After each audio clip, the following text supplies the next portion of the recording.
Bonjour, moi c'est Corentin, je suis cofondateur et CTO de Dashdog. Dans l'équipe technique, on a choisi d'utiliser des outils qui sont solides, qui sont prouvés, qui marchent bien. Donc sur la partie back-end, on a du Python avec Django et puis PostgreSQL, le tout hosté sur Google Cloud. Sur la partie front-end, on a du TypeScript avec React Native pour l'application mobile.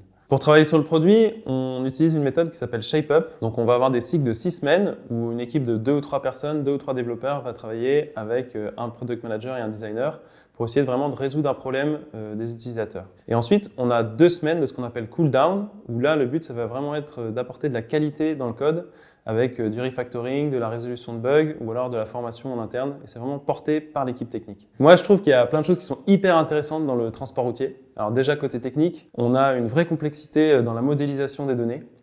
Ensuite, on a beaucoup d'événements avec des millions de transports qui passent sur la plateforme. Et puis ensuite, côté expérience utilisateur et performance, on a des vrais challenges parce que nos utilisateurs passent toute leur journée sur Dashdog à faire la planification, à faire le suivi de leurs marchandises et puis à faire toute la facturation.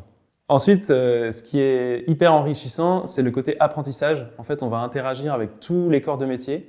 Ça peut être à la fois du transport de farine pour des meuniers, des boulangeries, ou alors du transport de palettes pour des supermarchés, ou alors encore du transport en vrac ou du transport de déchets pour le recyclage. Enfin, sur le côté impact, on sait que le transport routier, c'est un des domaines qui émet le plus de CO2. Et chez Dashdog, on a vraiment notre part à jouer à la fois sur le côté mesure de ces émissions et aussi sur le côté incitation à utiliser des véhicules qui sont moins polluants. Donc si tu cherches des challenges, n'hésite pas à postuler, on recrute.